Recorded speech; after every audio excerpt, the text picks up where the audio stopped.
Setiap tahun saya memperingati Natal Islam dan Kristen. Bahkan ustadz-ustadznya juga hadir. Itu yang hadir ustadz-ustadz semua dan orang-orang Islam. Bahkan saya punya jemaah sedikit, saudara. Sedikit jemaah saya kalau Natal itu kebanyakan orang-orang Islam yang hadir. Saya datengin ustadz satu-satu, Pak Ustadz, selamat Natal. Oh iya Pak Pendeta, selamat Natal. Tuhan Yesus berkati. Bayangin saudara. Menurut agama, kebohongan itu membawa kepada perbuatan yang menyimpang. Dan perbuatan yang menyimpang itu membawa orang masuk neraka. Berarti kebohongan itu adalah menyeret orang untuk masuk neraka.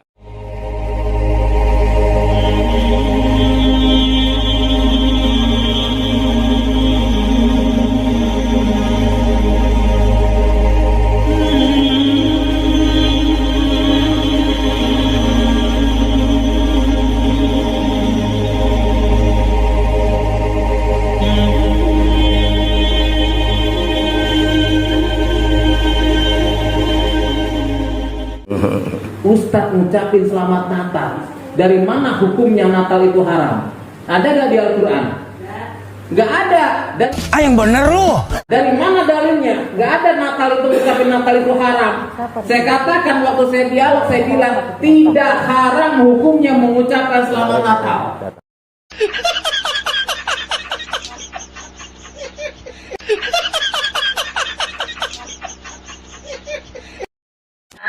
Dan pas setibanya hari Natal, saya paling suka sekali menyanyikan Selamat Hari Natal, Selamat Hari Natal. Pak Pendeta ini bagaimana? Seorang pendeta tentukan halal haram dalam Islam, ini sudah melewati garis batas. Coba kita dengarkan pendeta ini, bagaimana kedudukan Yesus dalam agama Kristen. Lihat, Yohanes 14 berbicara tentang akulah jalan kebenaran dan hidup. Nah ini bukti bahwa Yesus itu benar-benar Tuhan. Amin. Bahwa Yesus itu benar-benar Tuhan. Amin. Jelas ya, dalam agama Kristen Yesus adalah Tuhan. Bahkan ada yang mengatakan bahwa Yesus adalah Allah itu sendiri. Ini penyebab haram hukumnya ikut dalam perayaan Natal. Ikut merayakan acara orang-orang yang merayakan kelahiran Tuhan jelas tidak boleh. Di Al-Quran, orang-orang yang menuhankan Nabi Isa putra Maryam disebut seorang kafir. Itulah dasar hukumnya di Al-Quran bahwa tidak boleh merayakan Natal bersama orang-orang Kristen. Amin. Kalau dia bukan Tuhan, nggak mungkin dia mengatakan akulah jalan kebenaran dan hidup. Ada yang tahu artinya? 43 Al-Azra ayat 61 dengan tegas mengatakan apa? Dan sesungguhnya Isa itu benar-benar memberikan pengetahuan tentang hari kiamat. Karena itu janganlah kamu ragu-ragu tentang kiamat itu, dan ikutilah aku, inilah jalan yang lurus. Makanya maaf kata saya bersama dengan ibu rohani saya ya, pendeta Ibu Siti Muslihat dulunya begini, Allahu Akbar dulu, sekarang bukan lagi Allah, haleluya. Maksud dia begini, dulu dia melaksanakan sholat, sekarang dia menyanyi memuji Tuhan di gereja.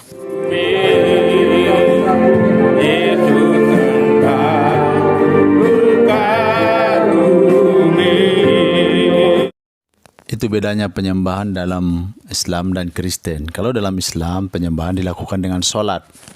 Bersuci dulu, kemudian melaksanakan sholat. Dan kalau di antara sholat, kalau kita sedang sholat, terjadi buang angin, maka sholat itu batal. Kembali bersuci, kemudian sholat lagi. Kalau di agama Kristen, seperti inilah. Silakan ditonton. Ini cara penyembahan mereka, melakukan puji-pujian dengan bernyanyi di gereja. Coba sebelah kiri, setuju nggak Irama dangdut? Yang ini setuju? Setuju. Yang setuju setuju dangdut. Yang kanan setuju?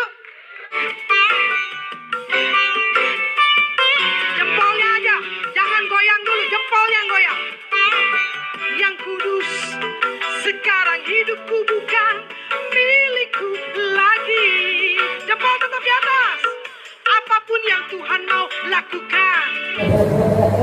Kenapa? Karena zaman dulu waktu saya sholat sehari semalam 5 waktu, minta jalan yang lurus dalam surat Al-Fatihah. Ihdinas siratal mustaqim. Ya Allah, tunjukkanlah aku ke jalan yang lurus. Padahal jalan yang lurus sudah ada oleh siapa? Yesus. Melalui Yesus. Di mana Al-Qur'annya? 43 Al-Azhar ayat 61. Dan sesungguhnya Isa itu benar-benar memberikan pengetahuan tentang hari kiamat. Karena itu janganlah kamu ragu-ragu tentang kiamat itu, dan ikutilah aku, inilah jalan yang lurus. Di ayat ini Nabi Isa tidak mengatakan ana sirotol mustaqim, tetapi haza sirotol mustaqim. Inilah jalan yang lurus. Apa jalan yang lurus yang dimaksud oleh Nabi Isa? Di ayat setelahnya, di ayat 64, sungguh Allah dialah Tuhanku dan Tuhanmu, maka sembahlah Dia. Ini adalah jalan yang lurus. Innallaha huwa rabbi wa rabbukum. Sungguh Allah dialah Tuhanku dan Tuhanmu. Nah, itulah jalan yang lurus. Kalau mengakui Yesus adalah Tuhan, itu bukan jalan yang lurus, bukan sirotol mustaqim, tetapi itu adalah jalan yang bengkok, jalan yang menyimpang. Itulah jalan dolin, jalan yang sesat yang dimaksud di Al-Fatihah ayat 7. Di Alkitab juga begitu. Yesus mengatakan, akulah jalan dan kebenaran hidup. Yang namanya jalan itu bukan tujuan. Dia adalah perantara. Perantara ke tujuan yang akan dituju. Jadi apa tujuan yang sebenarnya? Apa tujuannya? Tujuannya adalah Allah Bapa, menuhankan Allah Bapa. Hukum yang terutama ialah, dengarlah hai orang Israel, Tuhan Allah kita, Tuhan itu Esa. Jadi tujuan Yesus adalah memperkenalkan bahwa Tuhan itu adalah Allah dan Tuhan itu adalah Esa. Dia bukan Tuhan, dia hanya sebagai jalan perantara menuju Tuhan. Kenapa harus Isa? Ayo, kenapa harus Isa yang memberikan jalan yang lurus? Karena Isa itu suci, 19 Maryam ayat 19. Inilah kalau membahas Al-Quran tanpa ilmu pengetahuan. Ini kisah tentang Maryam yang didatangi malaikat Jibril untuk memberitakan bahwa dia akan hamil. Jibril mengatakan, sesungguhnya aku hanyalah utusan Tuhanmu untuk menyampaikan anugerah kepadamu seorang anak laki-laki yang suci. Maksud Jibril, seorang anak laki-laki yang bukan dari perzinahan. Maryam kan tidak bersuami. Nanti orang akan menuduhnya, orang-orang Yahudi menuduhnya seorang pezina. Nah, Jibril mengatakan bahwa anak ini suci, bukan dari perzinahan.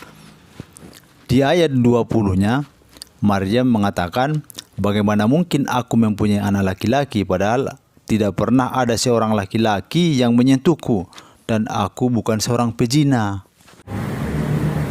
Sekarang saya tanya, dari Kejadian sampai dengan Wahyu ada gak dosanya Nabi Isa? Yesus dijelaskan. Pak pendeta ini tidak membaca Alkitab. Mari kita lihat.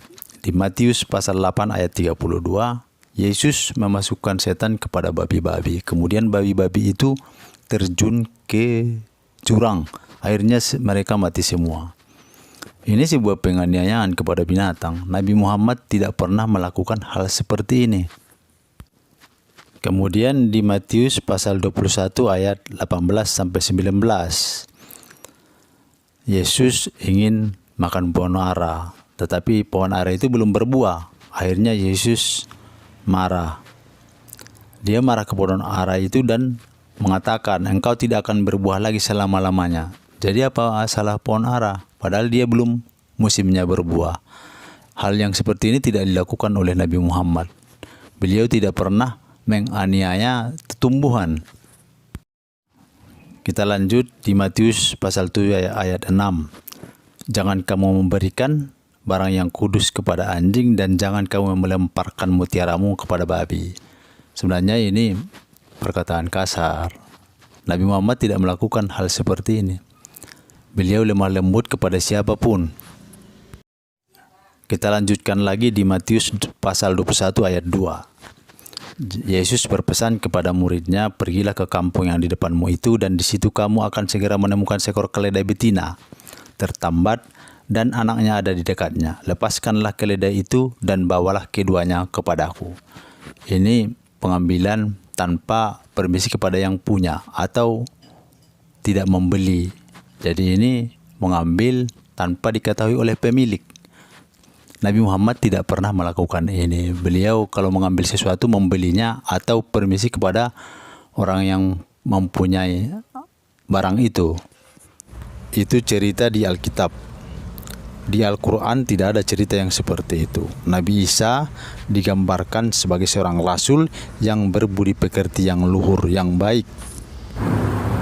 Tapi Al-Quran menjelaskan dosanya Nabi Muhammad. Di mana? 48 Al-Fatihah ayat 2. Mana bunyinya?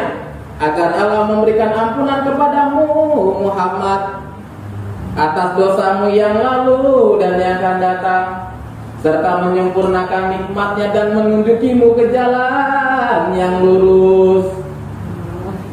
Bayangin, Al-Quran menjelaskan dosanya Nabi Muhammad. 48 Al-Fatihah ayat 2. Agar Allah memberikan ampunan kepadamu Muhammad atas dosamu yang lalu dan yang akan datang. Kira-kira sampai saat ini dan seterusnya berdosa apa enggak? Berdosa, Mak. Ini adalah jaminan bahwa Nabi Muhammad masuk surga. Karena dosa-dosa beliau telah diampuni, dosa yang telah lalu dan dosa yang akan datang. Karena pribadi-pribadi yang telah diampuni dosanya akan dimasukkan ke surga. Ini sebuah kepastian bahwa Nabi Muhammad SAW dimasukkan ke dalam surga. Makanya umatnya selalu berdoa buat Muhammad. Setiap salat Allahu Akbar, Allahumma sholli ala Sayyidina Muhammad. Ya Allah, sampaikan salam sejahtera buat Nabi Muhammad, wa ala ali Sayyidina Muhammad, buat keluarga Nabi Muhammad. Lah buat saya mana? Buat saya ya surga, karena sholat itu mendapat pahala yang besar di sisi Allah Subhanahu wa Ta'ala. Kemudian orang-orang yang beriman dan mengerjakan kebajikan, mereka itu penghuni surga, mereka kekal di dalamnya. Jadi orang-orang yang melakukan sholat akan mendapatkan surga, mereka kekal di dalam surga. Itu yang mereka dapatkan. Membaca sholawat itu adalah kecintaan umat Islam terhadap Nabi Muhammad SAW. Karena Nabi Muhammad telah membawa agama Islam, agama yang benar, yang membawa orang dari kegelapan menuju terang, menuju tauhid. Tapi Alkitab dengan jelas menegaskan apa? Mengaku dengan mulutmu, dengan senang hatimu, maka engkau diselamatkan. Ada nggak kata insya Allah? Ayat ini adalah surat-surat Paulus ke jemaat Roma. Ayat ini bukan perkataan Yesus. Jadi bagaimana kita mendasarkan keyakinan atas pendapat orang lain, pendapat orang yang tidak bertemu dengan Yesus? Tentu tidak bisa kita pegang dengan kuat. Yesus malah mengatakan, "Aku tidak dapat berbuat apa-apa dari diriku sendiri. Aku menghakimi sesuai apa yang aku dengar dan penghakimanku adil. Sebab aku tidak menuruti kehendakku sendiri, melainkan kehendak Dia yang mengutus aku." Yesus adalah seorang utusan, seorang nabi, seorang rasul. Beliau mengatakan bahwa dirinya mengatakan sesuatu apa yang dikatakan oleh Allah Bapa. Jadi bukan atas dari kehendak dirinya sendiri. Terima kasih sahabat-sahabat telah menyaksikan channel ini. Semoga kita tetap dalam lindungan Allah Subhanahu wa Ta'ala. Saya mohon diri, sampai ketemu di topik yang akan datang.